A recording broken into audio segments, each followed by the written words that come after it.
So, welcome everyone.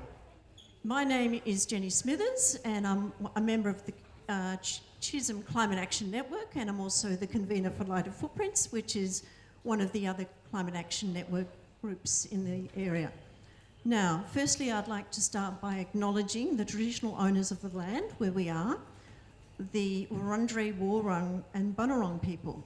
I pay my respects to their elders past and present, and Aboriginal elders of other communities who may be here today. So, welcome to you all. Thank you for taking the time to join us at this community forum. I would like to welcome elected representatives who are here this evening. Dr. Carina Garland, MP, current MP for Chisholm, and so far I've spied one councillor, Councillor John Friend Pereira, councillor from Boroondara. Now, if there's other councillors here, now's your chance to tell us. Not here, okay. So, I'd also like to welcome the invited Chisholm candidates.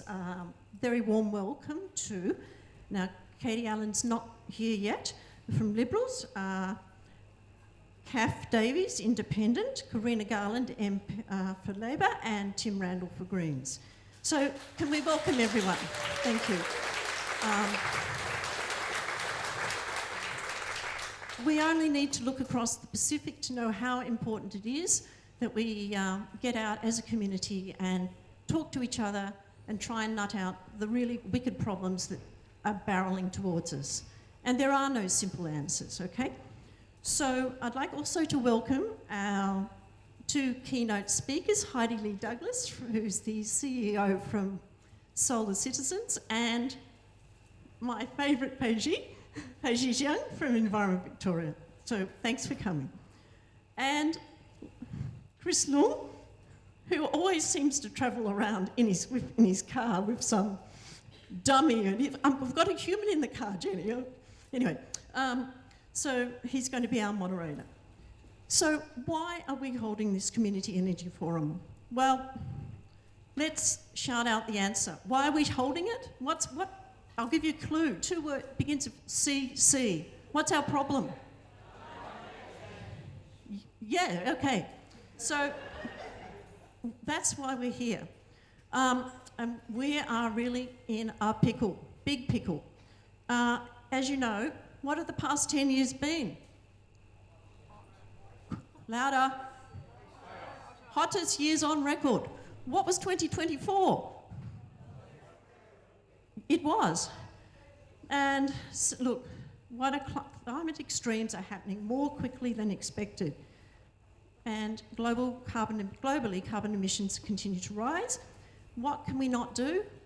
We can't continue to have climate pollution in our atmosphere. We need a rapid reduction of carbon emissions over the next 5 years to get any chance of staying under 2 degrees average global temperature rise. And I guess you all know that we have gone past 1.5, so that's gone.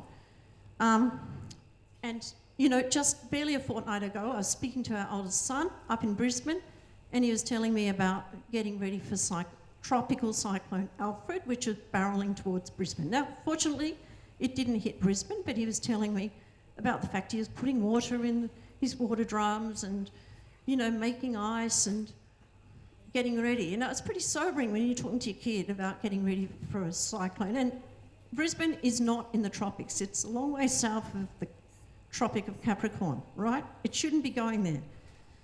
So,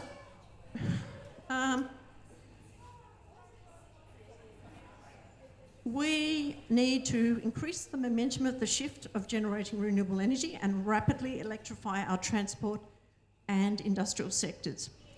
Now, undoubtedly this is challenging and it requires money. You know, you don't get anything for nothing. And I'd just like someone to put up their hands if they don't agree with this contention. Is there anyone here who would like to leave the world in a worse place than it was for their children or their grandchildren? Now's your chance. Right, so you all agree with me, we want to leave it in a better place. Good. So, that's why you need to be here. But we've got answers. Currently, we're at 40% of renewables, and we've we're blessed with lots of opportunities.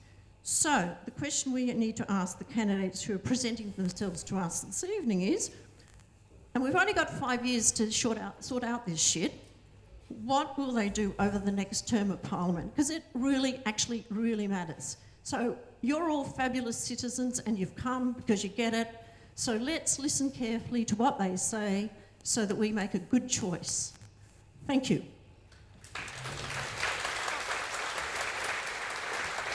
Sorry, I did mention that Chris is a doctor, but he's a pretty gee-whiz doctor. Listen to this.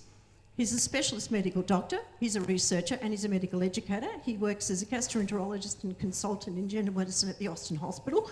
I'm having to talk quickly because he does so much. At the University of Melbourne, he is academic lead of the MD research program at Austin Clinical School. His other appointments include being past president of the Australian Chinese Medical Association, Victoria, and he is a board member of Doctors for the Environment Australia. That's what he got him this year. So he's passionate about climate action as well as supporting and training medical trainees, and he's an all-round good guy. Let's welcome Chris.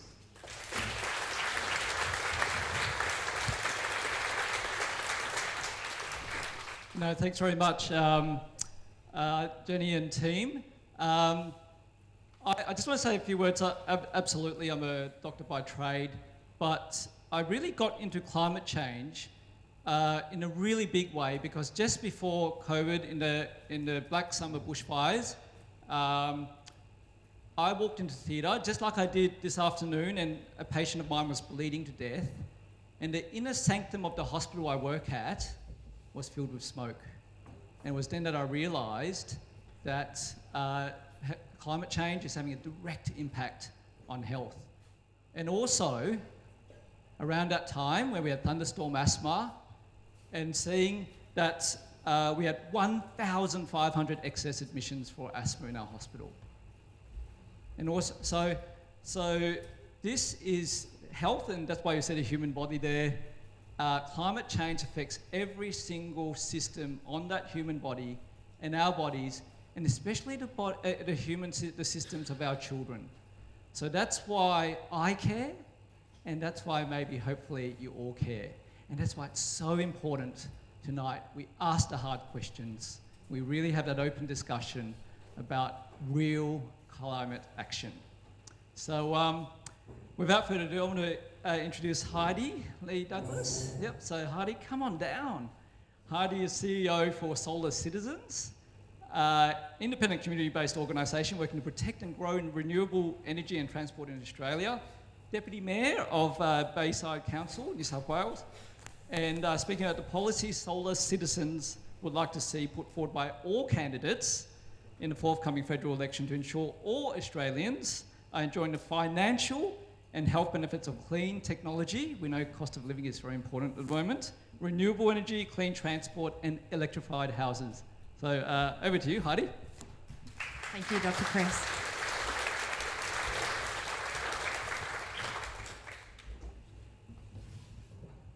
It was a warm day in 2018, and I was sitting on the back step as my 2-year-old played in the garden. And I read a summary of the Intergovernmental Planet on Climate Change report.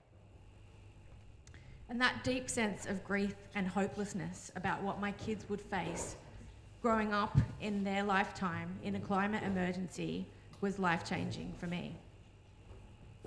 I decided to use all of my professional skills to urge governments of all political persuasions to take climate action. For safety's sake, for children like mine who are inheriting this world. Because safety is where all sides of politics must meet. Safety is where we must put partisan politics aside. I looked at solutions for climate change and found that rooftop solar provides tangible solutions, not just to climate change, but to cost of living, whether you vote blue, red, green, teal, orange, or yellow. And because rooftop solar saves money, it reduces energy poverty. And it provides resilience against climate impacts so that you can actually afford to run your air conditioning in the middle of a day during a heat wave. It's a misnomer that rooftop solar is just for the rich. The data says the rich don't need to worry about their energy bills. Rather, home solar is championed by the Aussie battler and by the pensioner making smart investments that support them with their super long term. Solar Citizens is a non-government organisation and charity funded by philanthropic donations. And for the past decade, we have represented Australians who have chosen to put rooftop solar on their homes, advocating to government to recognise them as one of Australia's biggest energy generators. Australia is now a home solar success story. We've invested more than $25 billion of our own private money into rooftop solar. 37% of homes have solar across Australia, some areas as high as 60%, though Victoria lags at an average of 28%. Home solar brings down bills around $1,200 a year on average. But it also brings down bills for everyone, even if it's not on your roof, because it reduces the energy prices during the day, flooding into the grid, outbidding coal and gas in the national energy auction. We at Solar Citizens have been focused on removing barriers to putting solar on the rooftops of the rest of the 60% of the people currently locked out of rooftop solar. People in social housing, apartments, strata and rentals, through pushes at the state and federal government level. And we have had some great progress. I want to talk about and recognise the $800 million Energy Efficiency Social Housing Fund that was created by the Labor federal government. And that has also been matched here in Victoria with $112 million from the state as well for energy efficiency and solar on social housing for the people who need it most. We also had the announcement of the Household Energy Upgrade Fund a couple of years ago, a $1 billion investment in the Clean Energy Finance Corporation for low interest loans for electrification. But unfortunately, we are yet to see really positive impacts reported back about that. We have had commitments from the states and federal energy and climate change ministers for a consumer energy roadmap to coordinate our consumer energy resources like solar and battery, recognising that we are powerful as people generating power for the people. We've also had a big win with the new vehicle efficiency standard, for a win both for cost of living and climate, enabling more affordable electric vehicles to come into this market so that more people can run their car on sunshine, which equals more cost savings and more carbon savings. Our key federal election ask for this federal election is to marry our great rooftop solar success story with home battery storage. So we can use that cheap, clean solar energy day and night and replace ageing coal-fired power plants. We know from our supporters that home batteries are out of reach in a cost of living crisis. If we make them more affordable, then it leverages more private capital to make that investment. So we've been asking all parties and independents to extend the rebate we have for home solar to home batteries. Batteries make home power reliable amid blackouts. They give residents a sense of control of their own life in times when climate is wreaking havoc. We at Solar Citizens are non-partisan, but we're also obligated to call out a bad policy for rooftop solar when we see it. And right now, clean energy is at a crossroads. Nuclear is a threat to rooftop solar. It's a threat to rooftop solar because you need to run nuclear 24/7 for it to be economically viable. It's not dispatchable power. You can't ramp it up and down, just like you can't ramp up coal up and down. So we are concerned that rooftop solar will be switched off to make space for nuclear. The cost of this would be very big for the consumer. You could be losing your $1,200 savings from your rooftop solar each year, plus the extra money that on average is calculated about $800 a year anyway for nuclear, adding a total of $2,000 per year to many energy bills. We have big questions about how nuclear will work with rooftop solar, and so far there has been no details released by the Liberal Party about how they will support rooftop solar in the energy system they are proposing. This should be of big concern to them, as what we call the sunniest neighbourhoods in Australia, the highest solar producing postcodes, are largely Liberal Queensland electorates. The Frontier Economics report that they've based their nuclear policy on only allowed space for 54% of the grid from renewables, which we will get to next year. So will the Liberal Party cap more people getting solar on their roofs? And what about the 60% of the population then we have been working hard to find solutions for to get them access to rooftop solar? Will they be permanently excluded from the cheapest and cleanest energy? If so, that's just not fair.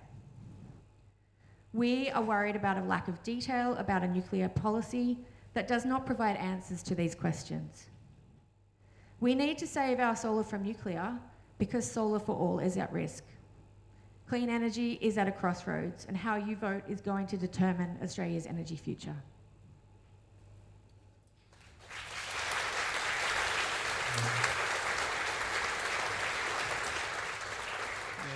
Thanks very much for that. Absolutely. There's also talk about when the system is under load and there's a constant energy source from nuclear, which is hard to turn up and down, that you have to turn off your own solar panels and turn off the energy supply from the best nuclear source in the solar system, which is our sun. So, and it's free and clean. So, I'd like to introduce Peizhi Jiang. He's a proud Chinese Australian, just like me, and a climate advocate working as a community organiser in Environment Victoria. Peizhi will give a brief outline of the Renew Australia for All campaign and an account of his first-hand difficulties as a renter to access energy savings. Over to you, Peizhi. Thanks.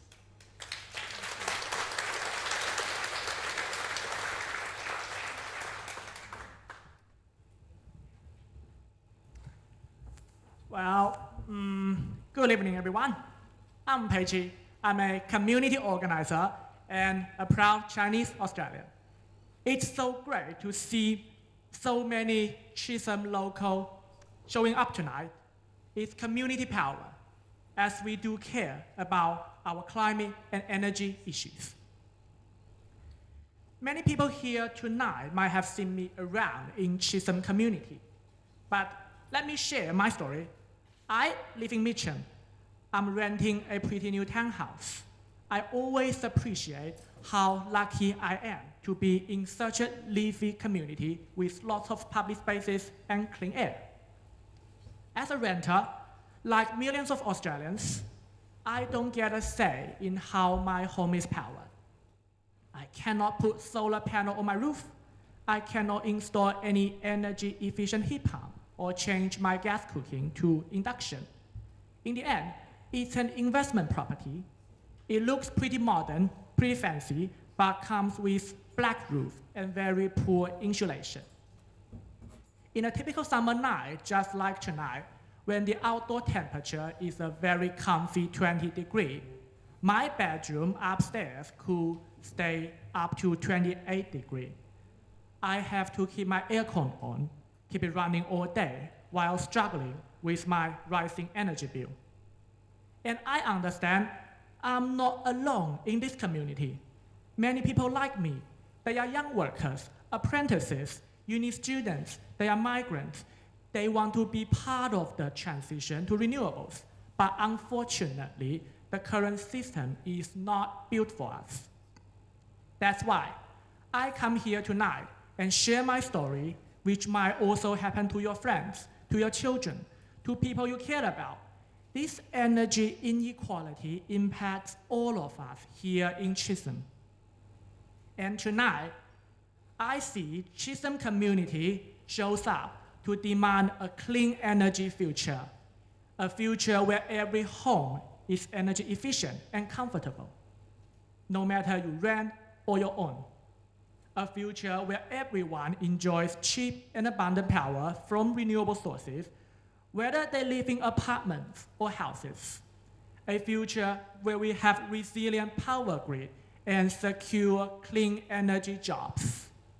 A future where power is shared by us fairly. And that's why I'm working here in Chisholm community in the Renew Australia for All campaign. We are backed by over 40 social services, union, faith and multicultural groups, environment orgs, and the industry. we work together to deliver a fairer, better, and more secure future for all Australians. And just like one of your neighbors in your local street, I came to Australia from China knowing that we have better freedom, we have vibrant democracy, where communities could hold the power and have voices heard before decisions are made. So tonight is your best opportunity to meet your candidates, share your stories, and ask questions. If you'd like to get involved in the Renew Australia for All campaign, come and see our store at the back. And also, everyone will find a postcard in your seat. You can fill out the postcard and say your message to MPN candidates. We can help deliver that. So, I believe a stronger democracy cannot live without a stronger community. When Chisholm community come together, when we raise our voices, we are able to shape the clean energy future for Australia, for all. Thank you.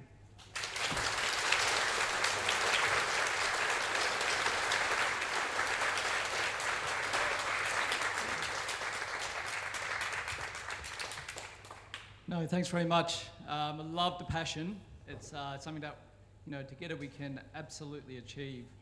I'd love to now ask our candidates to come up on the stage.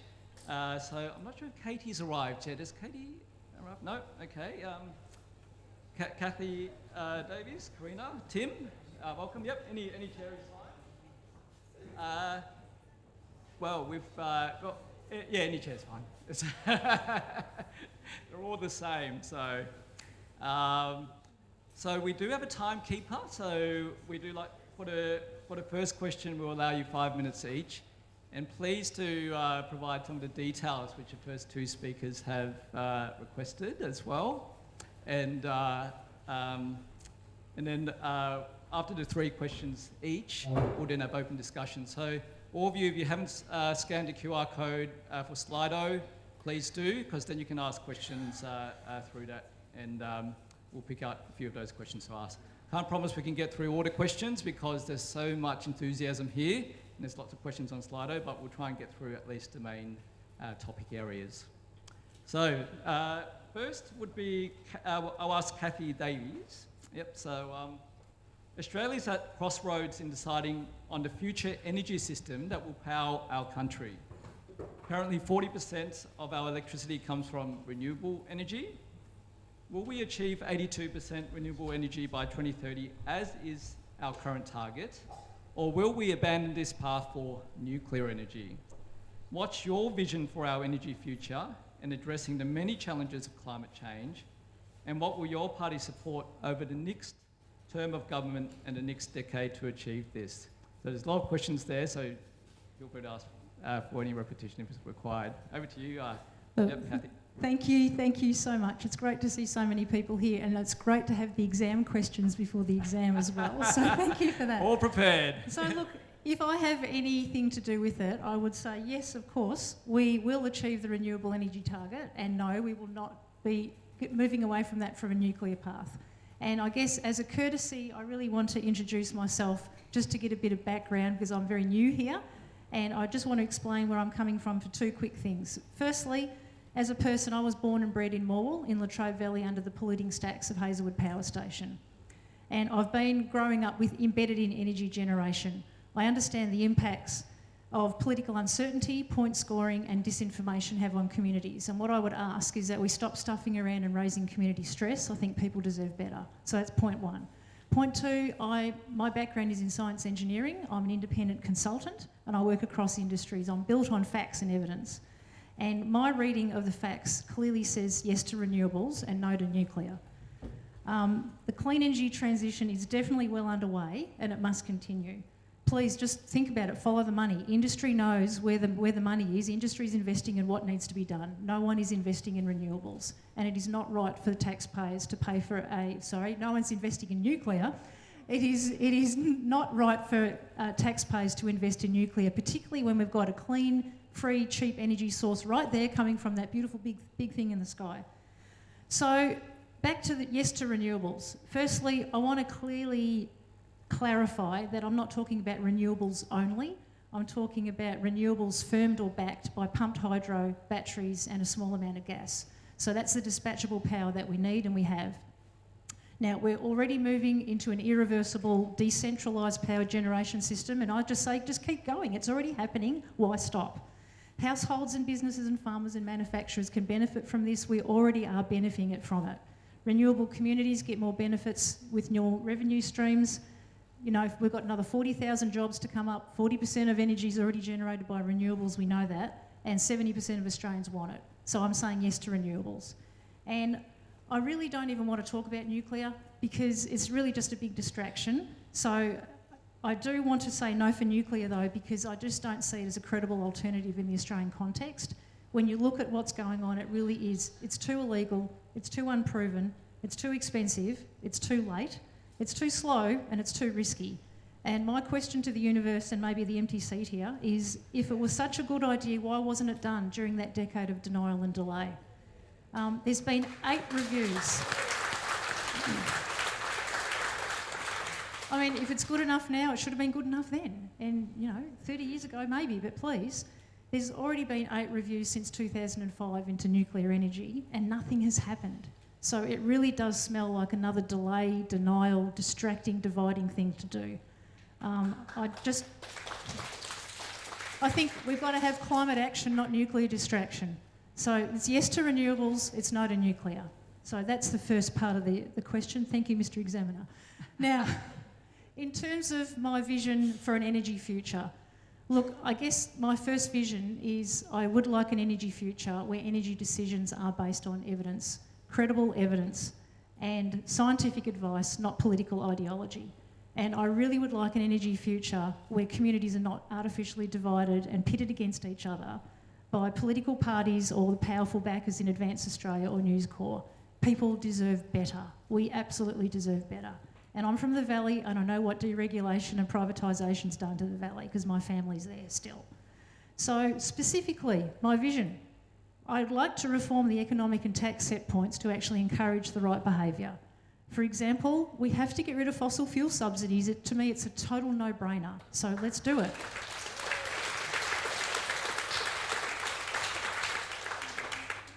We need to reform the petroleum rent resource tax to raise additional revenue as well. There are tax sources there to get more money to do what needs to be done without spending it in the wrong way.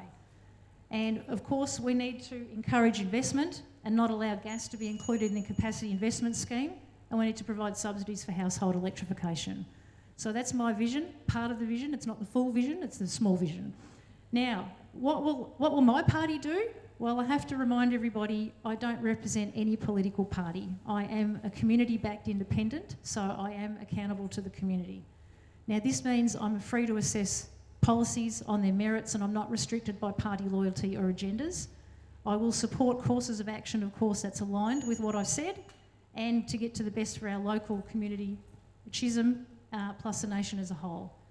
Now, it is possible we'll have a balanced parliament at the next election, which means if I am on the crossbench, I will have a fair bit of power to help sway the energy direction in future. And so far, the Voices of Chisholm surveys that's been done is saying that climate action, environment, political integrity, housing affordability and social equity are right up there in the top 5, and renewables number 6. So in conclusion, I will say yes to renewables and no to nuclear. Please ring the bell. Thank you. Yep. So certainly there's a lot of alignment there with, if you want to go to Doctors for Environment, stand thousands of doctors, and the peak medical organisation for doctors for climate is Doctors for Environment Australia. We absolutely are saying that nuclear is too late and too little, and that's for the health effects of climate. Over to, sorry, welcome. Well, Katie, thanks for coming. Come have a seat. I was really worried that seat was going to be empty with your name on it. No, that's all right. It's Peizhi. Are you happy to go next? We were going in alphabetical order in terms of surnames, so given that you're first, yes. So, thank you. The first question I've already read out, and hopefully you've received it prior. And it's all about achieving 82% renewable energy by 2030 as the current target. Will we abandon this path for nuclear energy? What's your vision for our energy future in addressing the many challenges of climate change? And will your party support over the next term of government and next decade to achieve this? So over to you, Katie. Thanks. Thank you very much. And my sincere apologies for being late. I was at the Waverley RSA AGM, which I had already committed to before coming here. But just to say thank you very much to the organisers. Thank you, Jenny, to Chris for organising today. And thank you for allowing me to speak.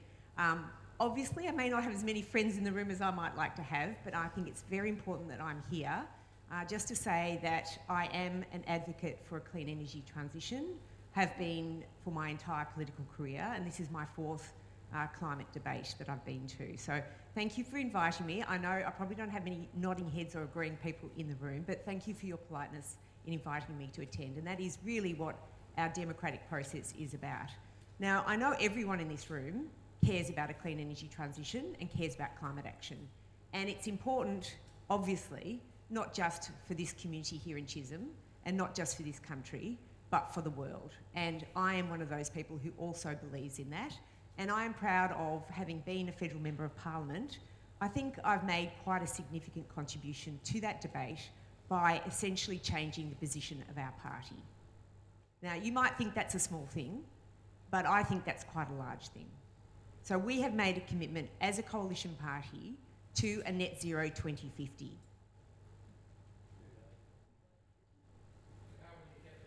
And I'm going to tell you about that. But the first thing to say is that every other climate debate I've had before this, has been an argument about should we get there. And I think it's quite a profound change in our discussion that we're having about the details about how to get there. So thank you for your question, because that's really what the debate should be about. And I have always argued it shouldn't be about, and I said this in my first speech, it shouldn't be about if we get there, it should be about how we get there. And that has been a substantial change in the debate. So I know many people in this room have spent decades fighting for this, and thank you for the work that you've been doing. You've often felt that you're screaming into the void, and it's not been pleasant for you. So I'd like to acknowledge the pain that you felt of having, had perhaps deaf ears from governments of previous generations. But we're here now for you. The debate has moved forward. Yes, there are some people in politics who might be naysayers, but none of them are in positions of power in our party anyway. So we are now committed to moving to a net zero 2050. Now, the question how to get there, I know this is speaking to a room that's not going to be receptive to this, but in my view, we need to have an energy mix. I'm a scientist, and I've always believed in being technology agnostic in getting to a carbon neutral future. And that is because science is moving very rapidly, and there are a lot of very smart people who want to get to a carbon neutral future. It's just like when we were dealing with the COVID vaccine. As a scientist, I didn't believe we could get to a COVID vaccine in 1 year. I thought it would take us 3 years. I was wrong. Gladly, I was wrong. But we had a diversified portfolio of different vaccines to allow us to get there. And in my view, we should not have one arm tied behind our back. We do need to include consideration of nuclear. And that means a country with a mature debate about nuclear. Now, there are people in this room who have actually taken this argument and put up balloons in the air with three-eyed fish, which is immature, juvenile, and imbecile. It's actually putting the argument back. I do know there are people in this room who don't agree with nuclear. You're very willing to have that opinion. I personally support nuclear. And there are many reasons I support nuclear, but one of those is it's a faster way to get to a long-term sustainable clean energy, carbon neutral future. Now, I don't believe in nuclear-only approach, just like I don't believe in a renewables-only approach. We know that renewables are absolutely critical to our future, and our coalition party has agreed to doubling renewables, doubling solar, doubling wind, and tripling batteries and tripling storage. So anyone in the room who thinks we're against nuclear, against renewables is completely wrong. We know it's a critical part of the mix for the future. In the short term, we will need to use some gas. In the long term, and this is over the next 30 to 50 years, we will need to use firming power like nuclear, in my opinion. Now, people who might not agree with that, but in my opinion, it is absolutely essential to have the debate, and we need to have an honest debate for the good of the country, for the good of the planet. Thank you.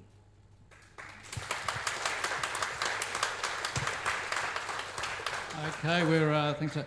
We do have a lot of burning questions, Katie, but what we'll do is we'll go through the other candidates and see what they have to say, and we'll have some very robust, evidence-based discussions after that. Huh?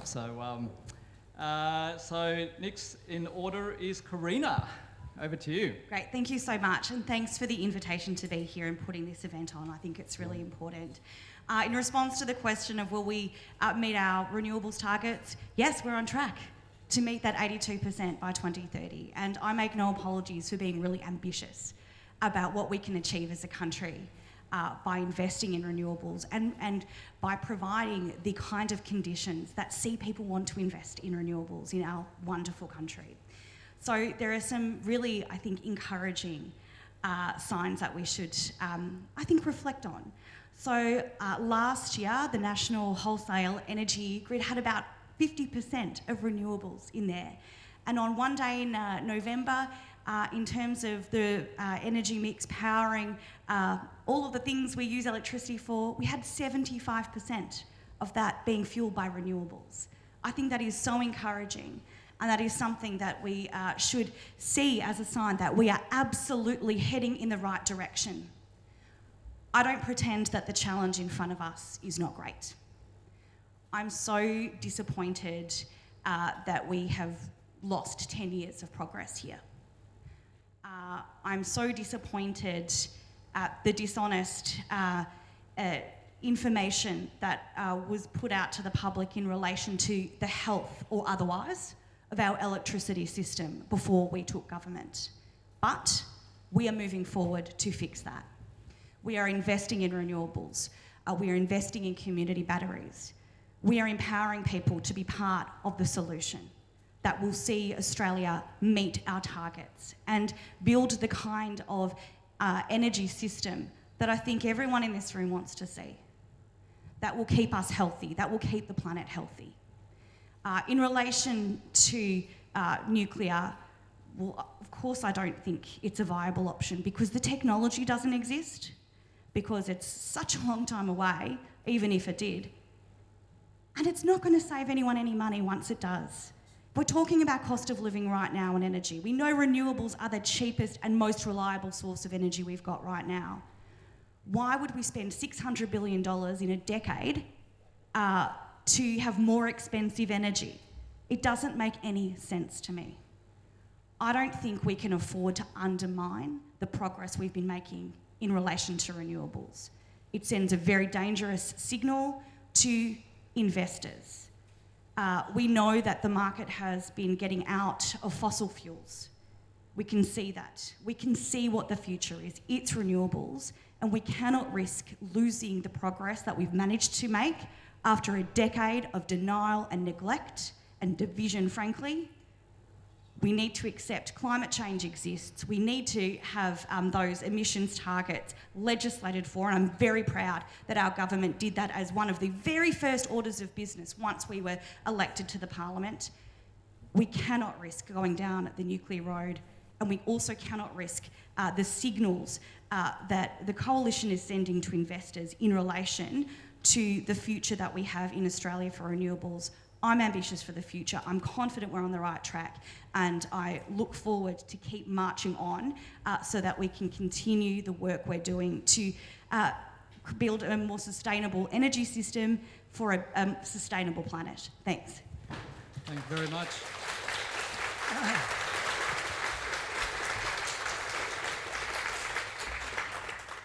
Yep, as promised, we'll let every candidate speak. So, Tim, over to you. Thanks. Thank you. Hello, and thank you for having me. I'd like to add my acknowledgement to the Wurundjeri Woiwurrung people and thank them for their stewardship of the lands and waterways of Chisholm for the last 60,000 years. It's remarkable in a way to think about the next 5 years in that context of 60,000.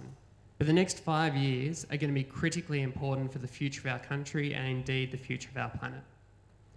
The Greens are working for no new coal and gas and no nuclear energy. Electrification of transport, homes and industry to cut emissions. Ending native forest logging and protecting these vital carbon sinks.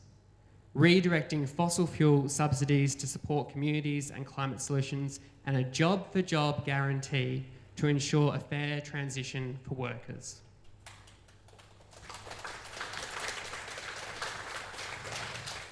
This is how we achieve net zero emissions by 2035. The Climate Targets Panel concluded that only by doing this will we have a chance to reach something of a 50% chance, to contain global warming to 1.5 degrees. If we fail, extreme weather events will become more common. The heat waves that we felt in Victoria recently, the terrible bushfires of 2019, and the floods that we've seen in Queensland. Coal and gas is the leading cause of climate change. And if you don't have a plan to get out of coal and gas, you don't have a plan to deal with the climate crisis. Yet both Labor and Liberal support expanding these industries. Since taking office, Labor has approved 28 new coal and gas projects, driving emissions higher than under Scott Morrison.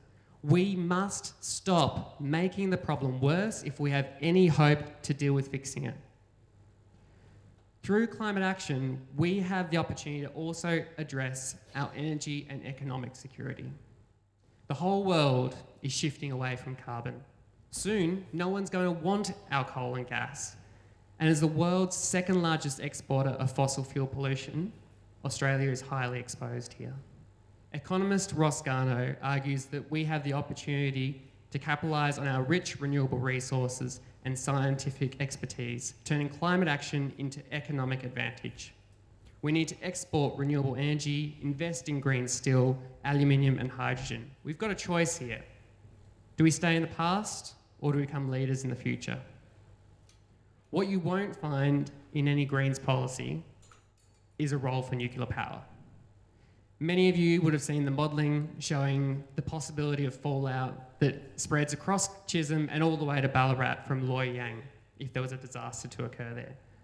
However, it's not the possibility of a nuclear fallout that I'm most concerned about. It's the certainty of 2 billion tonnes of carbon dioxide that we would release whilst waiting for nuclear to be built. That is the equivalent of 200 years worth of emissions from Australia's domestic flights. And that would lock in warming of 2.6 degrees. That's if it arrives on time. The last 5 nuclear power plants constructed around the world took 21 years, nearly double what Dutton thinks we can do this in. The Liberals' plan for nuclear isn't a solution. It's a political fix, and it's a dangerous one. The good news, we don't have to wait 2 decades. In just the last 5, the world has built 6 nuclear power stations worth of renewable energy. And in that same time, we've doubled our renewable capacity in Australia. To be clear, Labor's made some positive steps in renewables, and the Greens have worked with them constructively to strengthen climate policies. Our improvements to the safeguards mechanism have stopped roughly half of all new coal and gas projects that were in the pipeline and put a hard cap on pollution. We've also blocked government funds from being invested in new fossil fuel projects. But it's not enough. I'll say it again, and we'll keep saying it, that we must stop new coal and gas. The next parliament is likely to be a minority government, and the last time that happened, we secured billions for clean energy and world-leading climate laws. This is our chance to do it again. This isn't about ideology. This is about cost-effective, sustainable and responsible solutions for Australia's future. Rather than just acknowledging our traditional owners rhetorically, let's actually honour their 60,000 years of stewardship by creating a clean energy future for Australia and protecting the environment for generations to come. Thanks.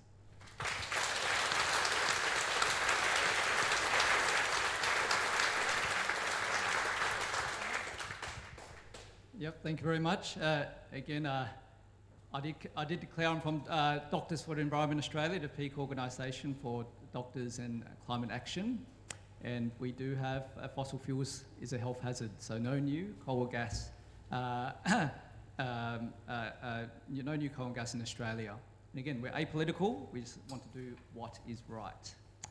Okay, so question 2 is a big issue in the election, which is cost of living. Oh, sorry. We've got everyone. Yep, cost of living crisis. Rooftop solar and energy efficiency upgrades can save renters and low-income households a lot of money, and we just heard from our fantastic guest speakers earlier today about that. Renew Australia for All has proposed a $5 billion investment, the Energy Bill Savings Plan, to address this challenge. What is your party's plan to make sure renters and low-income households can be part of the shift to renewable energy? Will you support the Energy Bill Savings Plan from Renew Australia for All? Again, we'll go in surname alphabetical order. Katie Allen, over to you. Thank you. Okay, I'm only doing what I've been asked in terms of the organisers. Yeah. So surname, alphabetical order, so it's Okay. all... Thank you. Look, the first thing to say is that having been pre-selected as a candidate for Chisholm in October last year, I've been door knocking 3 or 4 times a week, and I can tell you cost of living is hurting people badly. And the decision for people to make with regards to renewable energy is not top of their list at this point in time. So when we talk about a proposal for those of low-income households, I think the decisions people are making about clean energy actually, is right across the energy right across the cost spectrum. So people are really feeling the pinch, and cost of living is actually having an impact on your ability to advocate for a clean energy transition. So in my view, we need to actually deal with providing affordable, reliable, sustainable and cheap energy for everyone, because that means we don't have to worry about whether it's pertaining to one particular set of households over the other. Now, I don't particularly know the Renew Australia for All bill, so it's very unfair for me to have to actually talk about someone else's bill. But what I could say is, of course, we need to care for those people who can't afford to make the changes that are needed to be made. And of course, it's a problem for renters because they can't put rooftop solar onto their houses. But what I can say is that I am for renewables, I am for increasing solar, I am for increasing wind, I am for increasing batteries and storage, I am for increasing Hydro 2.0, which of course is something the Coalition commenced. And by the way, we started the safeguard mechanism. It was only voluntary to be introduced, and I'm glad it's been made compulsory because it's a very important carbon reduction step that's been made. But the most important thing is, if people can't afford to pay their bills, then they're not going to worry about the bigger issues. So we do need to get the economy back on track in order to help the economy and to be able to pay for the things that people want to pay for, including a clean energy transition. Thank you. Okay, thanks for that. And next is Kath Davies. If you'd like to answer the question we sort of emailed to you prior to the presentation. Yes, thank you. Thank you, Mr. Examiner. I love getting the questions beforehand. I just must remind you I have lost my Y, and I'm a Kath. So that's all good. That's all good. So look, I just want to remind everyone, I'm not part of a political party. I'm a community-endorsed independent, which means I can vote based on context, my conscience, my community, and credible evidence. So it is actually very important to me that low-income people and renters get access to renewable energy. Myself and my family have spent a lot of money and time, and we're very fortunate to have retrofitted our home from a 2-star to a 7-star home. And we know how expensive and how difficult these retrofits are, and it would be wonderful if everyone could do what we did but not have to go through the pain that we did. So how would we go about doing this? I think there's 3 big things to try and help people get access to cheap renewable energy. The first thing is financial help. For example, subsidies, incentives, low interest finance for solar panels and batteries, and solar hot water and solar ventilation, all of those good things that I've had the opportunity to do that I know not everyone does.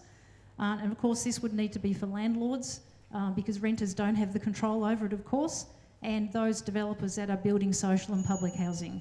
We need mandated building and energy standards to get the houses right the first time, and we also need education to help people know what they can do now without necessarily going down an expensive path, just with energy efficiency. And of course, there's other options coming in future which are not quite here yet with virtual power plants. We've got solar arrays and community batteries and community cooperatives. There's a lot of exciting stuff going on in that space, but we definitely need to make it equitable and available to all. And will I support the energy savings bill plan? Well, I totally support the intent, and I would look forward to working with others to flesh out more of that detail to make sure that we can all benefit from this solar renewable revolution, because it just helps health so much, it helps the bills so much, it helps the environment so much. It's just the right thing to do. So hopefully the bell's going to ring now. Thank you. Thanks for keeping the time there. Yep. And Carina, over to you, the mic. Thanks. Thank you so much. And look, as someone who spent most of my adult life as a renter, I totally appreciate the proposal being put forward, and I will always advocate for what I can do to make renewables cheaper and more accessible for everybody in our communities. I think here too of, some people might know her, beautiful Natalie Raby, the late Natalie Raby, who was the chair of the Ashburton, Ashwood and Chadstone Public Tenants Association, who advocated very, very strongly for renewables in public, social and community housing. And I had the great privilege of being able to bring Jim Chalmers out to the community and Claire O'Neill out to the community to talk about what steps we can take to make sure that everybody, no matter where they live or what their income level is able to access renewable energy, because it is the cheapest form of energy, and that is a cost of living measure by making it accessible for all. And I'm really pleased that we have invested in the social housing energy efficiency program, which makes it easier for people to access renewables in social housing. It saves people about 25%. We've invested in community batteries, which is making a really big impact. And I would love, of course, for us to do more to support people to move to renewables, and that is what I have and always will advocate for. Thank you very much. Yep. And then over to you, Tim. Tim. Thank you. I'm happy to confirm the Greens' broad support for the Energy Bill Savings Plan. Over the next month, we will be releasing a series of detailed plans and policies to help households transition to cleaner, cheaper energy, including subsidies and loans to help renters install solar, solar for public housing, battery subsidies to help homes and businesses, grants and loans to help households and small businesses disconnect from gas, and energy efficiency strategies to drive innovation and investment. We're also proposing 50-cent public transport fares, cutting costs for renting computers and reducing transport pollution at the same time.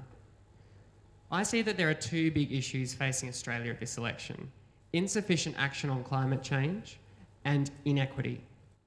I see housing as the nexus of these two issues. How, where and what we build, and how indeed we power it, affects both the environment and cost of living. Here's one thing the Greens have already delivered, which Carina mentioned: an additional $500 million to retrofit 50,000 social housing properties, saving tenants $1,800 a year. Climate change is indeed a cost of living issue, and my generation and those younger will bear that cost. Let's be clear. Without economic justice, we won't achieve social or environmental justice. I believe we can work across our political differences here to support something like the Energy Bill Savings Plan. By taking non-partisan action to support Australians and protect our environment, we can restore faith in our democratic process and collaboratively push back the corrosive rise of right-wing populism. Thanks.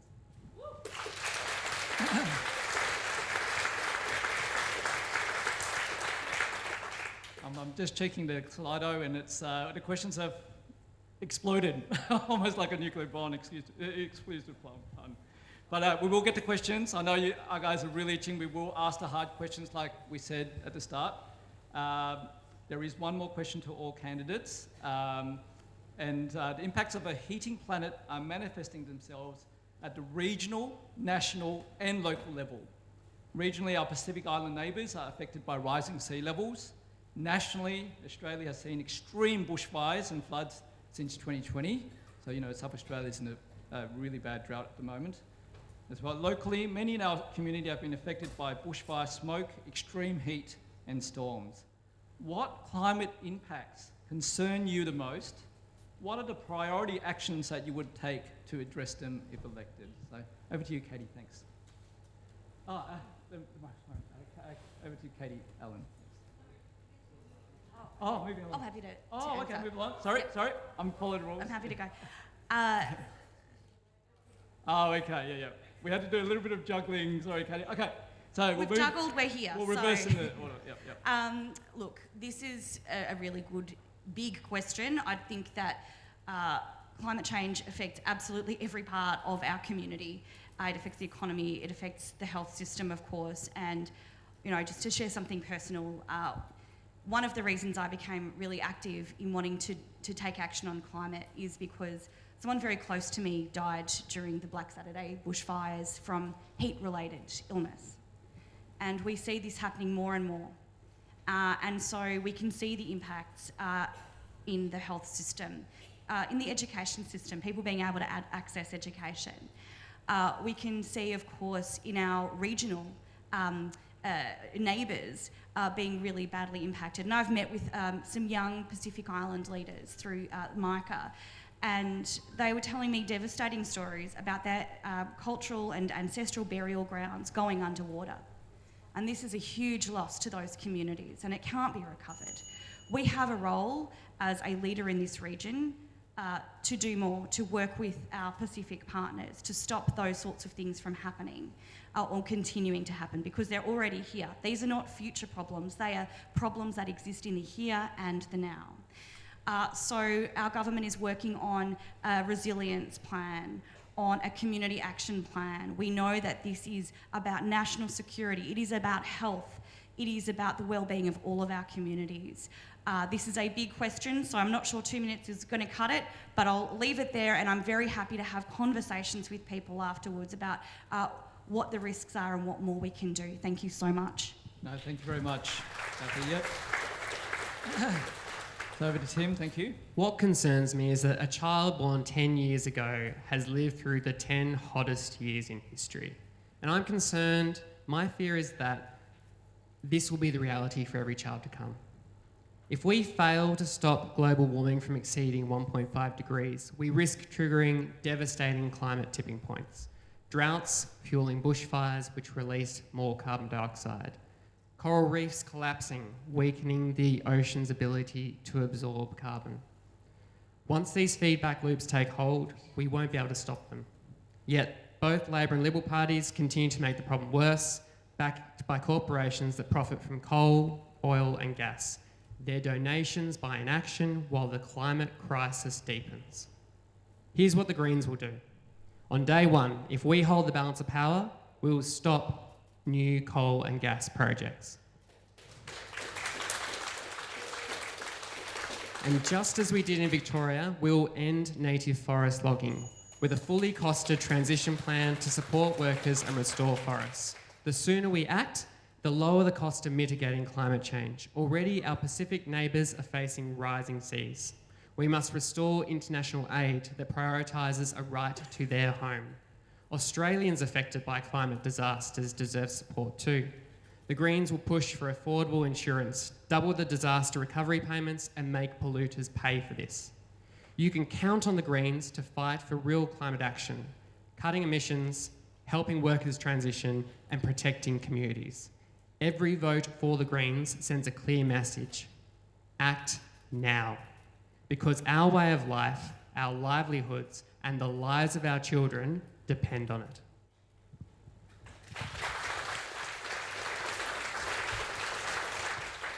Over to you, Carina. Thank you. Yeah, so what climate impacts concern me the most? Look, it's everything. Climate affects everything. People have said it before. But I guess my biggest concern is the collapse and disruption to civil society. I'd like to refer to a report issued by the Australian Security Leaders Climate Group in May last year. The report identified climate as a bigger risk to Australia's security, bigger than China, bigger than nuclear war, and bigger than a pandemic. To quote directly, climate disruption now presents. In vulnerable countries, it has contributed to the collapse of governments and civil wars erupting, forcefully displacing millions searching for a safe haven. That's very difficult for me to read. In future, it seems we're more likely to die from a climate-related event than anything else. So it makes crime look a bit petty, doesn't it? So what would I do? The first thing, of course, is to take evidence-based advice and do what the Security Leaders Report says, and you can seek that out. But the root causes need to be addressed. What has driven Australia to this point? I believe that we need to work together to break the stranglehold that fossil fuel backers and their media mouthpieces have over our politics. And the first step is electing more independents.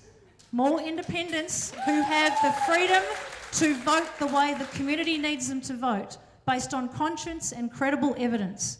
The next foundation stone is getting the level playing field and unrigging the election laws that lock out independents. We know the two-party duopoly has done a stitch up. We have to change that.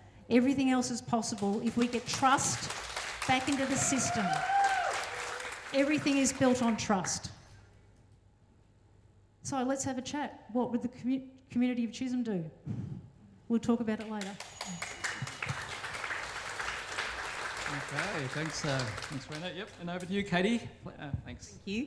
Of course, we all worry about the terrible changes to natural disasters that are occurring and increasing dramatically, and that obviously keeps everyone up at night. It has an impact on rising cost of insurance, which is affecting everyone as well.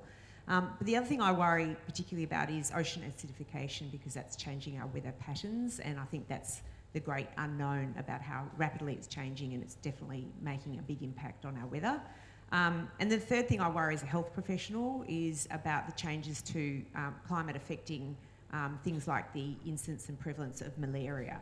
So there's already a lot of evidence that the levels of where malaria starts is starting to change, and those things have very big impacts, particularly on those in developing countries and those who are less well off than countries like Australia. Thank you. Okay, thanks very much, Katie. Yep, you actually got a little bit more time, but that's fine. Thanks very much. Okay, we now move on to the robust discussion stage of this, and there is a lot of questions. Again, as I said before, we can't promise to go through every single one of them, but we will we'll go through. The top one is, not surprisingly, nuclear. So CSIRO and AEMO have both said nuclear is too little, too late, too expensive and not needed. Given the rapid advances in batteries and reduced cost, was the case for or against nuclear reactors in Australia? So just to refresh everybody's memory, CSIRO, Australia's independent science agency, found that building solar and wind power backed by storage is the lowest cost way to meet our electricity needs. Unlike renewables, the cost of building and operating nuclear energy in Australia remains high. That's the CSIRO conclusion. In fact, independent analysis shows that building nuclear would increase your electricity bills by $665 on average and $972 for a family of four. So just think about that. So what is your case for or against nuclear reactors in Australia? I see Katie leaning forward. Katie, do you want to take the first punt at this? Oh, Tim Sticks, sorry, Tim Sticks. Okay, you just tell me who. Yep, absolutely. Got to play by the Getting rules. too excited here. Thanks. Thanks for the question.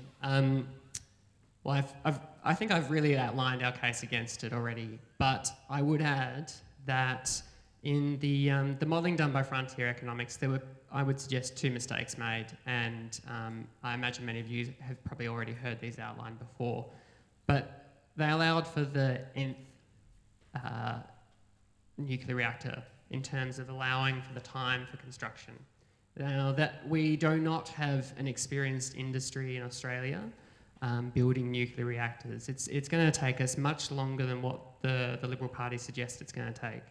And that means even more carbon dioxide released into the atmosphere while we wait for that to happen. It's too little, too late, as the CSIRO said. And in the meantime, it's just a disaster for us. We don't have time to waste. You know, we have 5 years, and we have cheaper and cleaner ways of powering our economy. We don't need nuclear. It's not the right solution for us.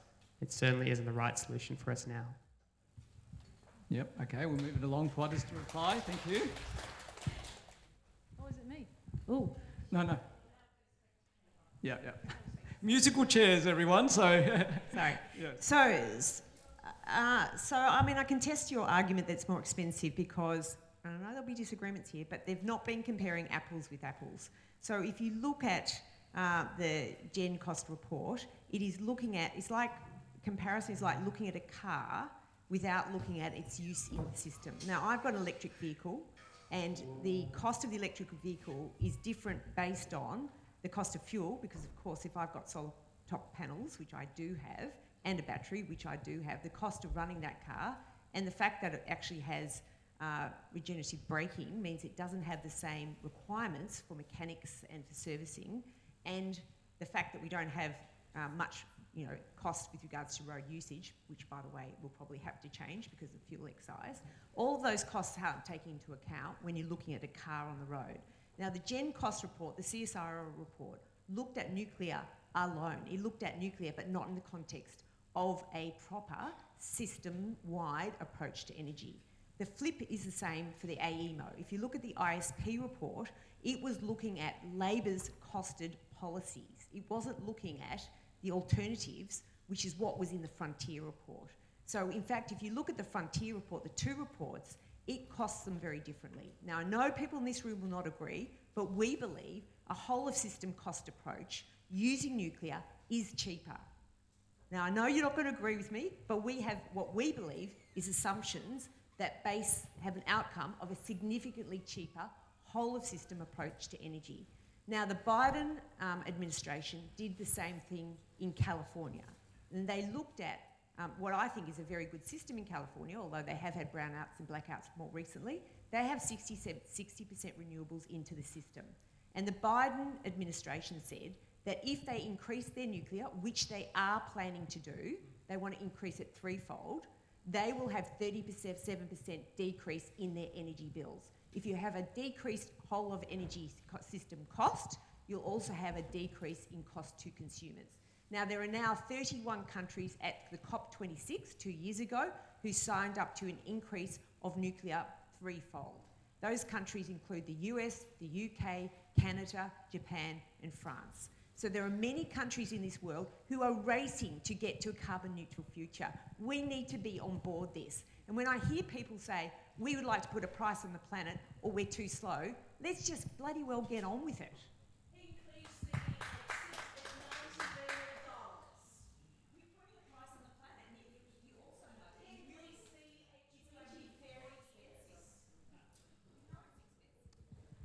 Okay, we'll go on to the next... Is it my turn next? Yes. All right, look, this is Kath Davies here, community endorsed independent. My reading of the evidence with my science and engineering background says nuclear is not a credible alternative for the Australian context. It's a distraction. We know it's a distraction. It's another delaying tactic. I don't want to start tit for tat and get into detail. So we know that the Australian Energy Market Operator, AEMO, going forward with variable renewables backed by dispatchable storage, batteries, pumped hydro and a bit of gas. Nuclear is not in the mix.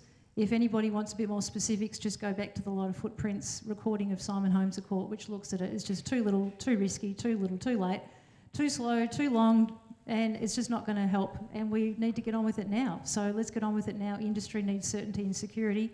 Industry is investing in renewables, and that's it. So let's move on. Thanks. Over to Carina. Yep. Yeah, look, we're already producing more energy from renewable projects, and we've approved about 80 new renewable projects, which is a historic number since we've been in government, than we would generate from, nuclear plants that are in the far future, if they ever exist. And I would make the point too that France and other countries have cancelled some of their nuclear projects that were to utilise the kind of technology that is being proposed by the coalition because it doesn't exist. add to that, and the comments have already been made about the kinds of skills we have in Australia. We're actually reskilling people in renewable energy technologies and trades now. And we want to make sure people have that kind of good, secure, well-paying job in the future in renewables. And there are lots of jobs there, particularly obviously in the electricity and energy sectors.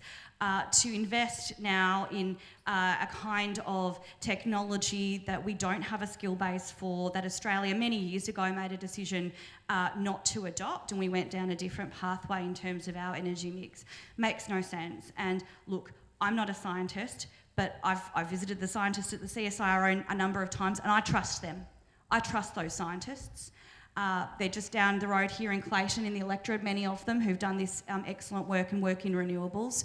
I've listened to them, and I will take their advice any day of the week on this matter. Thanks. Thanks very much. Oh, yep. If you've got a question, just put on Slido. We are doing it by popularity, so very democratic.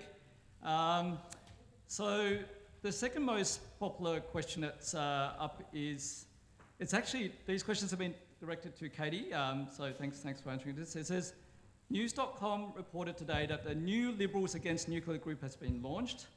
Are you with them or with Peter Dutton on nuclear? It's actually a very touching question within these group of questions with the same theme, that I've voted Liberal all my life, but if you go nuclear, I will not vote Liberal. So that's reading from the questions. And the other questions are, will you cross the floor in terms of if the Liberal Party goes on nuclear? So I've been very clear from my first speech, and well before it, because I'm a scientist, that I believe in nuclear. And I'll continue to believe in nuclear as a small part of the mix, because I believe it's an important option. And if we want to get emissions down, we can't have one arm tied behind our back, as I said before. Now, just by the way, yes, there have been a significant increase in renewables. That's fantastic. By the way, it started under us with the coalition. We had the highest rate of solar uptake under us in our history. Now, 12 million tonnes of emissions have been coming down per year over the last 10 years. It's only 2 million tonnes of emissions per year under Labor at the moment. We need to get to 15 million tonnes. It's just not cutting it at the moment. Now, if you think that the solution is all renewable, we have an increase in our carbon footprint because of things like AI that are coming online very fast. So countries... Okay, yeah, we'll just let the candidates speak, and each candidate you can keep to about 2 minutes. So if you want to have a look at the report, there is a decrease in stationery, there's a decrease in agriculture because of crops, there is actually an increase in other things. So there is many aspects to the mix, and I can go through them if you wish, but it's flatlining. Emission reduction is flatlining, and we need to do something about that, because we're not going to get to where we need to get to unless we do things smarter and differently. Okay, yep. Yep, so thanks, Katie. Yep, next is Kathy. Yep. So, actually, the direction of the question was directed at Katie, so I guess, yep. So the next question, again, we do want to know what the top-rated question is and agree that we need to go towards the evidence. So, as part of the first question, I really want to push on this because it's important, and it was the most popular question. It's about the build times, which is within that question. So I did say too late by CSIRO. So build times for nuclear is blowing across the road. And I'll just remind everyone what CSIRO says, that our unreliable polluting coal-fired power stations are expected to retire by 2038 at the latest, before a single watt of nuclear energy can enter our energy systems, right? Even with that CSIRO 15-year time frame, and we know a lot of nuclear centres are blowing up. So it's around the world, the UK's Hinkley Point C nuclear energy facility is costing 3 times more than promised, running 14 years late. The US NuScale small modular reactor in Idaho is costing $3.6 billion, producing 720 megawatts. And then 3 years the project has cost out to $9.3 billion. And then it was ultimately cancelled in 2023. So the most top-rated question is, it's too late. It's too late for what we all want to do in this room. So I want to quickly, again, keep your answers brief, the 1 or 2 minutes, about why nuclear is why you think nuclear is too late or not too late. So thanks very much. Over to you. We'll start with, again, Kathy, and then we'll go through. Thanks. Yep, Kath. Why is it too late? I mean, if it was that good, it would have been done during the decade of denial and delay. That's really all it comes down to. If it was that good, we should have done it ages ago. And that's it. It's too late.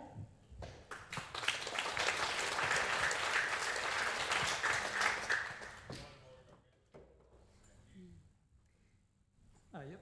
Okay. Well, I agree it is too late. And I think, let's think about this in the context of a lot of the other topics we've been discussing tonight, such as cost of living.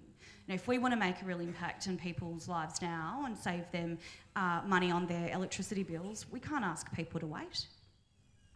We can't do that. If we want to build the good, secure, well-paid jobs that I think so many people in this room want to see in communities right across the country, we can't wait. And, that's casting aside the fact that we know that other countries are getting out of nuclear in the way that has been proposed by the coalition, largely because the technology doesn't exist.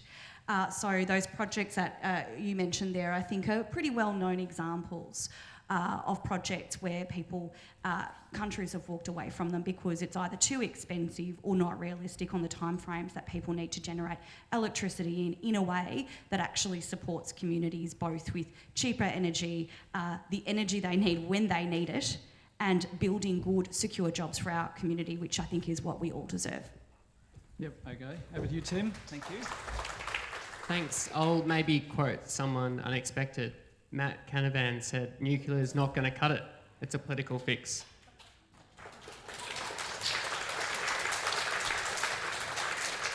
It is really kicking the can down the road for my generation and those that come after me to deal with this problem.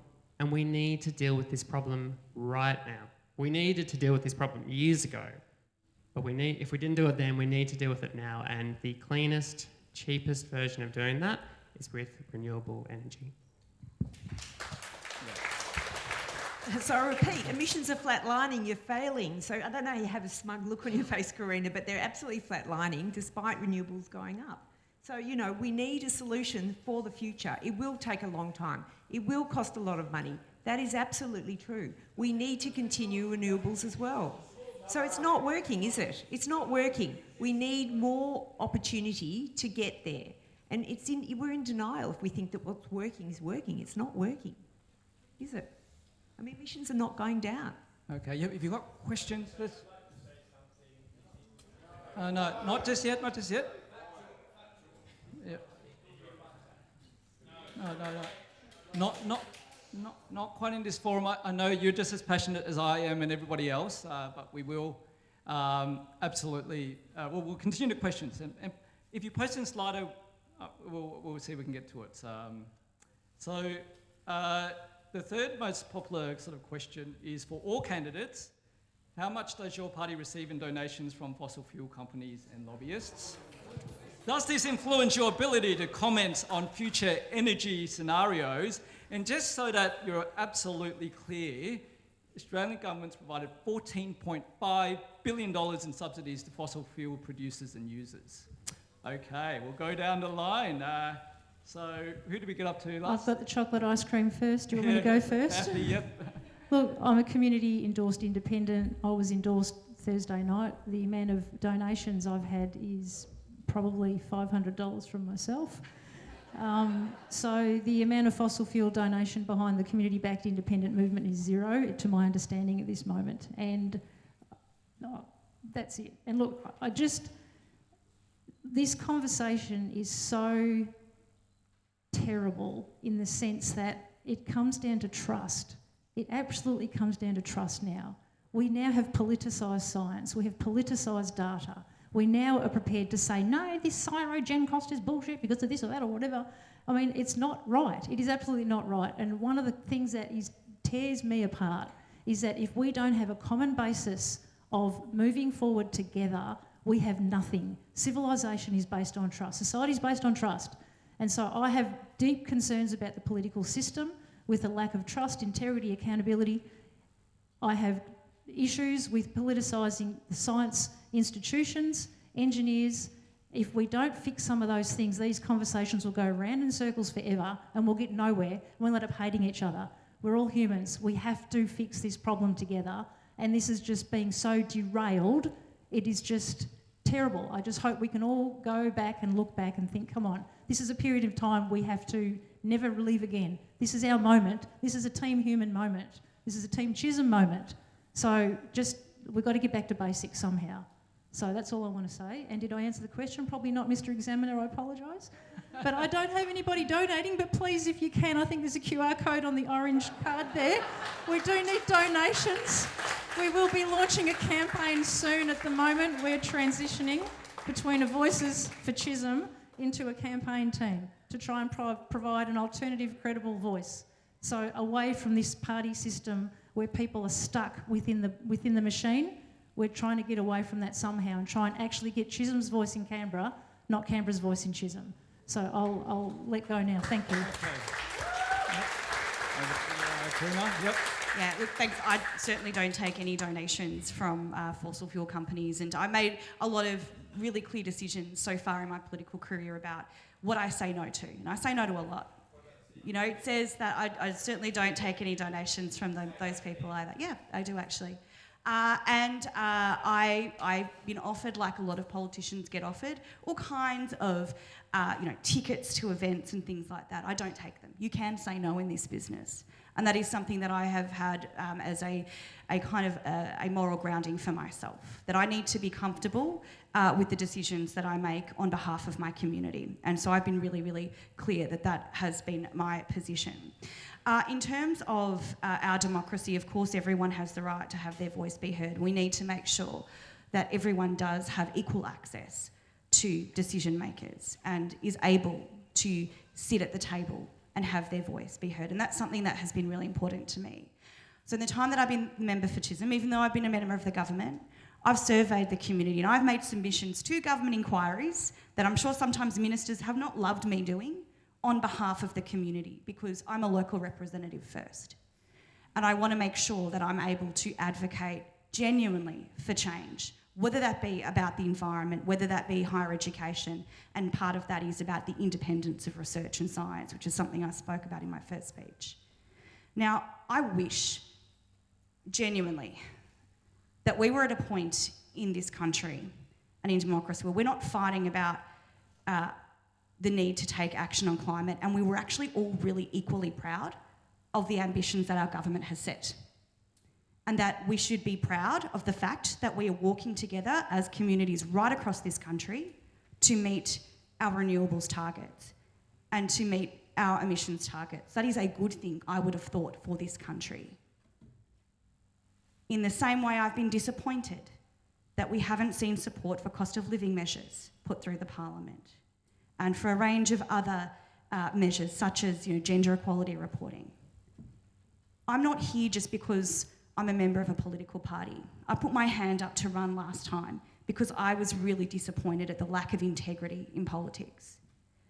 That is one of the reasons I'm motivated to be here. I was really disappointed that we had a government that walked into the chamber with a lump of coal and celebrated that. Just let the candidate speak. Yeah. I appreciate everyone has the right to have a say, but I would ask people do that respectfully. And I really do appreciate everyone's time tonight, and I really hope that we have the opportunity to have a conversation outside of this room as well as afterwards. So thank you very much. No, thank you very much. And then over to Tim. Yep. So again, keep your answers to about 2 minutes. Thanks. Sure. I really appreciate everything Carina just said, but I would love to know how much the Labor Party receives in donations from the fossil fuel industry. And I can tell you categorically, as you won't be surprised to know, that the Greens receive $0 from any fossil fuel industry. And we're really clear about who we do and don't accept donations from. And I'm also really proud that a vast majority of our donations come from individuals like you guys in the room. I might be wrong on this number, but I seem to remember hearing that our average donation is $27. Not thousands, not even hundreds, but in the tens. And that's because ordinary people like you and I put our hands in our pockets and we believe in what the Greens are standing for, and we donate to a party to make a difference. And I think that's really important. And we need to get big corporate donations out of politics because it colours politics. I mean, I kind of look at some of the policies around this issue from the major parties, and I just think, how could you possibly stand by that? Like, it must be, you must have to follow the money chain to make sense of it. I don't see it any other way. So I'm very proud to be a part of a party who accepts donations from individuals and not from fossil fuel interests. Thanks, Tim. I'm running my campaign on local individual donations. It's true the coalition does receive donations. I'm not aware from whom or how much, though we could all go on the website and have a look from the last election, and I presume it will reflect the same again. Look, I do agree that people want to know, have they got a member who is going to be someone with integrity?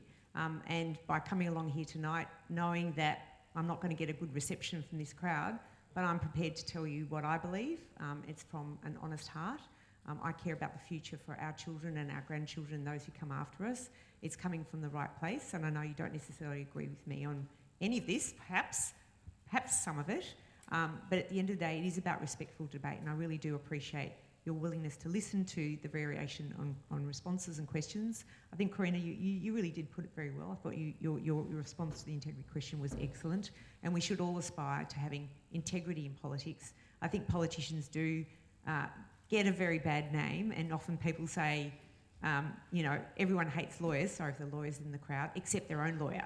So, I mean, Carina's doing her best to be our local representative. I know as the member of Higgins, people would say, we love you, Katie, we don't necessarily like some of the things your party stands for. And my view is, as a local member, you've got to be there for everyone, no matter who they vote, how they vote. You're there to answer their questions, you're there to help them through their times of crisis. And as a public health professional through COVID, I can't tell you some of the issues that I had to deal with on a day-to-day basis, people's very, very personal, private lives, incredible stresses that people were facing, and it's a great privilege to serve your community in that way and to serve your country. So I would hope that I might have a possibility to be the member for Chisholm. That's a bit of a Freudian slip. Just by the way, Higgins has been abolished and a significant part of it merged into Chisholm. But I know everyone up here, if they had the opportunity to serve their community and country, I'm sure they're all people of good repute and good report, and I'd hope they'd all have the same integrity that many good politicians have shown to this country. And I think we also need to try and give politicians a bit of a leave pass. When they're bad, when they cross a line, absolutely, slay them. But if they're doing a good job, give them a pat on the back, because it's a tough job being up here, and I know three of us at least are volunteers. Someone's being paid at the moment, that's all right. That's all part of the process, but it's hard putting yourself out there, and I hope you're not getting some of the nasty online things that I've experienced in my years in being in politics. People can hide behind keyboard warriors. It's nasty, it's rude, and I don't know why people do it, but thank you for being so polite tonight, and I hope whoever gets elected at the next election represents each and every one of us to the best of their ability.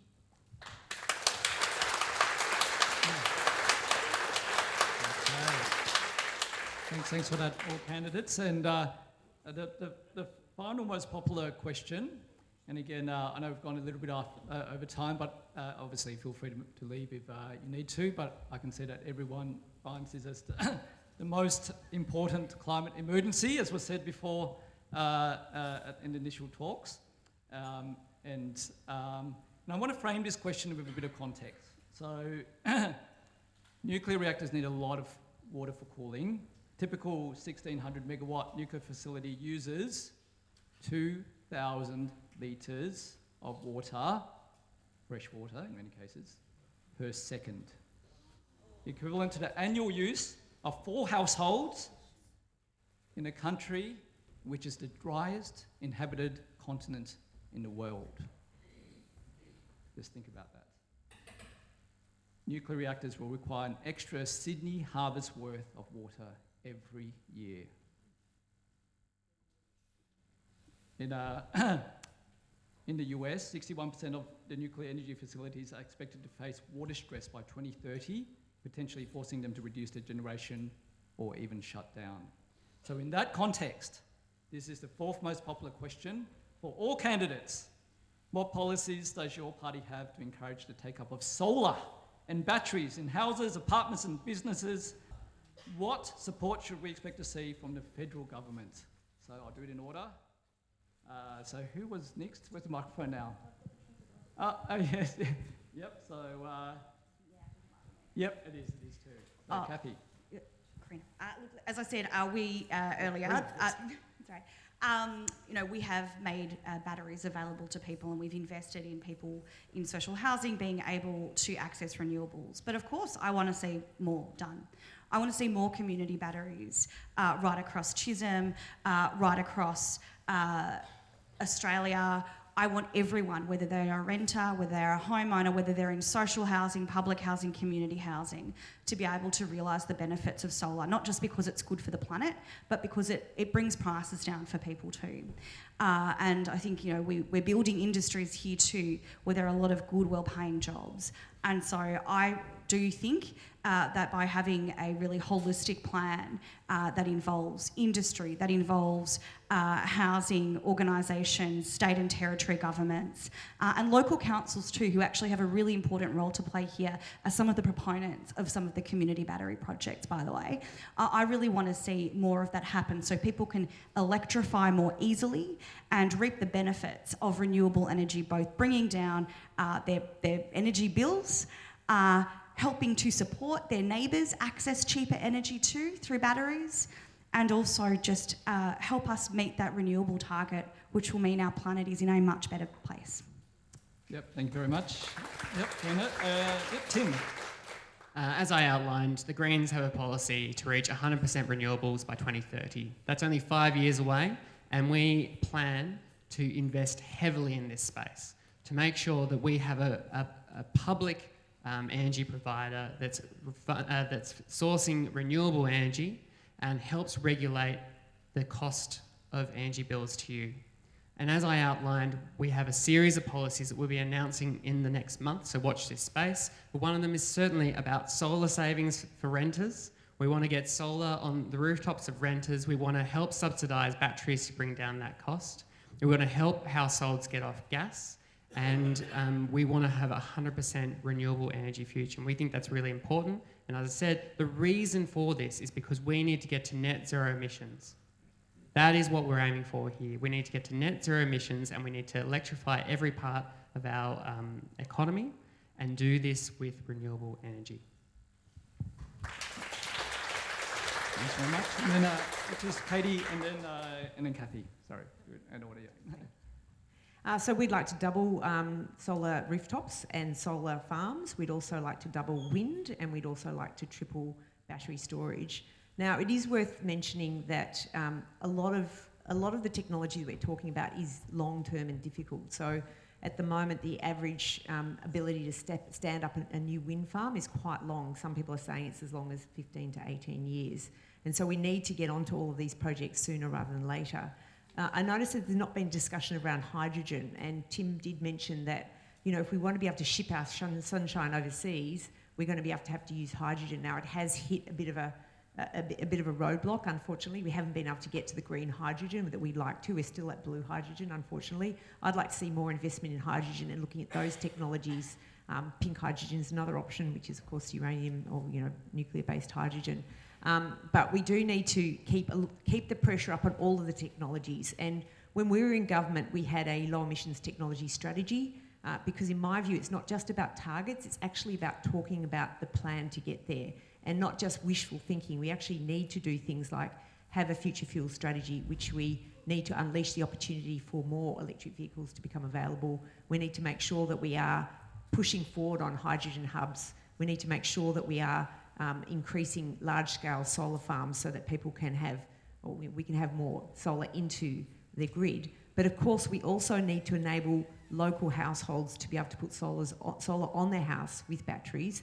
And I think the incentives and subsidies were really helpful in making that happen. There's a lot of work that was done under the coalition on microgrids and VPNs and looking behind the gate. We need to have smart meters so that we can smooth the grid. We do know that there was lots of bumps in the grid, and if we can smooth it because everyone comes home from their work and then they all plug into the grid, that's going to be a problem. So we need to be able to smooth using smart meters and smart technology, and there's a lot of work that was invested through different incentives from the coalition government to get some of that kick-started. It's hit a bit of a road bump because of the cost of living crisis, and I think Labor's taken its eye off it. I'd like to see more investment in some of these new technologies because they are not yet there. In my view, we haven't had the iPhone moment in energy technology that we need to move this forward. And we need to be able to invest in things like two-way batteries for our electric vehicles. We were investing in that where you can charge your car and then you can come home and then charge your house at night with your car. We know that if we use the fleet of electric vehicles to be able to charge our cars at night, that would also help to flatten the grid. So there's a lot of work that was being done when we were in government that I was very across and very aware of, and I'd like to see that reinvested in going forward, and we need to do that through a stronger economy. Okay, thanks very much. And Kathy, over to you. So what was the question again? Yes, so the question is, for all candidates, what policy does your party have to encourage to take up of solar and batteries in houses, apartments and businesses? And what support should we expect to see from the federal government? Okay, my one-person policy. No, look, you've heard what I've had to say. I will be supporting solar on houses, supporting solars for landlords, solars for renters and the landlords. I mean, what we've done in our home, we put our first solar system on in 2009 with really no help or no encouragement at the time. We did it because we could and we wanted to put our money where our mouth was. Not everyone can do that.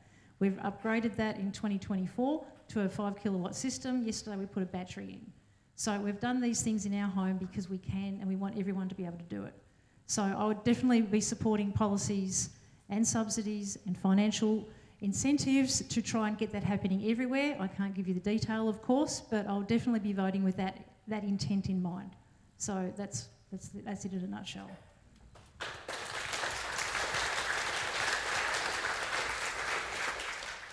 Yep, so I'm just checking the various things. I've been asked to clarify my initial thing about the news.com report that new group Liberals Against Nuclear has been formed. So that was when last year the Liberal National Party released a $360 billion plan for nuclear reactors in 7 regions without any community consultation. And the article that came out about it was Liberals Against Nuclear says the policy would increase bureaucracy and impose massive taxpayer-backed risk. So that's just the context for those of you who didn't understand that question. So we've gone through the top 4 questions, and I'm going to sort of sneakily eye our coordinators here. There are 2 more questions which are, I think, very important, but obviously we know we've sort of come just past time. Yeah, show of hands, who wants to stay and listen to the last 2 questions? And okay. One, how about 1 question? Yeah, okay, we'll do 1 question, okay. Okay, yeah, we're getting a lot. So we'll just do 1 question for all, and then obviously if you do need to leave, please do leave. We really appreciate your time. For all candidates, would a government that you are part of rule out new coal and gas projects? Why and why not? And again, I speak for Doctors for Environment Australia, the peak medical association. You know, smoke, whether it comes from a cigarette or from a fossil fuel plant, does it. So please do answer the question. We've got so Kathy. So we're up to Carina. I'll jump in and I'll be brief. Okay. Yes, we will rule out new coal and gas because it is the single biggest cause of our increased emissions, and we need to deal with that first. We need to stop making the problem worse. Yeah. Okay. And very quick answers. Yep. So. I'll second that. Okay. No. I just made the point that the approvals that the Environmental Minister has approved are for existing projects. That's where we've currently been at. We've we've approved more renewables than any other government. Obviously, going forward, these are assessed on a case-by-case basis. I think what would help is if we had stronger environmental laws so that the minister is able to make decisions in line with the laws of the land, which she's been doing. So I'm going to be pushing for a federal EPA, which will make our environmental laws the strongest they've ever been in this country. Okay, thank you very much. Thank you, everyone. Thank you to all the candidates for presenting, and all of you for giving up your evening. Obviously, this is the most urgent climate issue of our times. Do reflect back on what has been said, and as has been consistently said tonight, do vote based on evidence and the science, and hopefully, and I want to leave tonight with a little message of hope that if we do reach net zero, then temperatures will stop rising within 5 years. Half the CO2 equivalents will come down within 25 years. Within our lifetime, we can really turn this around. But we need the action now, right? So just have that in your mind when you look at all the candidates and look at the timelines in which they propose their various strategies. Thank you very much to our candidates. Thank you. Not quite over yet. My name's Dave. I'm a local volunteer with Chisholm Climate Action Network. I'm just going to quickly mention that my niece Emily is in the audience. She was a school strike for climate organiser when she was at school, and she's the reason. All my nieces and nephews are the reason why I'm here and why I do what I do to try and pursue climate solutions. And everyone here is interested in that, so that's great. Look, I'd like to thank our wonderful speakers, Heidi Douglas and Peizhi Jiang. Thank you. And Chris, I'd like to thank you. I'd like to thank you, our wonderful moderator. Thank you very much. There are some gifts for Chris and Heidi and Peizhi. So, yeah, give them a hand, thank you. Okay. I'd like to thank the panel. Katie's right, it's not an easy gig standing for politics, so I thank everyone on this platform for being a part of the political process and for turning up tonight to answer your questions. Give them a hand.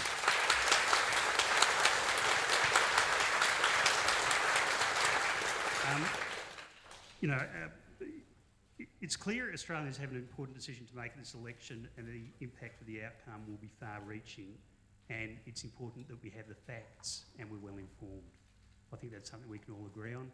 And how we have civil conversations in our communities, deliberative conversations which are well informed, I think that's something we can all think about as we move on into the election process.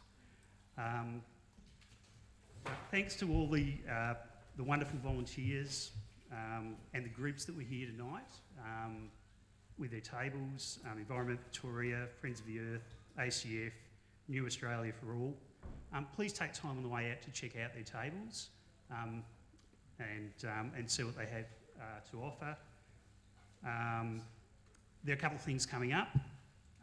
Higgins Can has a cost of living, housing affordability and climate change, joining the dots, pub night. Sounds great, with Emma Dawson from Per Capita. That's on Tuesday the 25th of March at the Malvern Vale Hotel. The Lighter Footprints Kooyong Forum is coming up as well. That's on April the 2nd, 7:30 to 9 p.m. at Hawthorn Arts Centre. On your way out, maybe pick up a fence sign, check out the Renew Australia for All table and find out a little bit about what that plan is that's on offer. Chisholm Climate Action Network will be distributing climate scorecards. So please, anyone who'd like to sign up and join us, we need as many hands as we can get. There's a bucket for donations. All the money just comes from local community members. We run the smell of an oily rag. It's all volunteer based.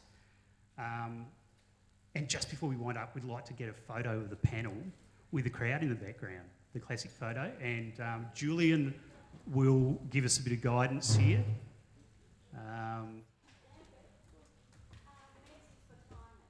Oh, okay, and Menzies for Climate was here as well. Sorry, I missed that, sorry.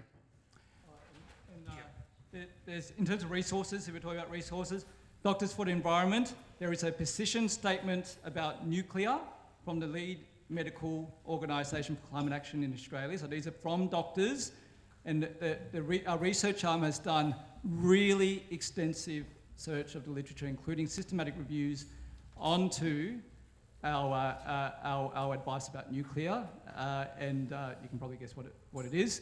And it's currently being updated. There'll be a March version coming out, so please do read it. And lastly, I'd like you to give an applause to yourselves for coming out tonight. Well done.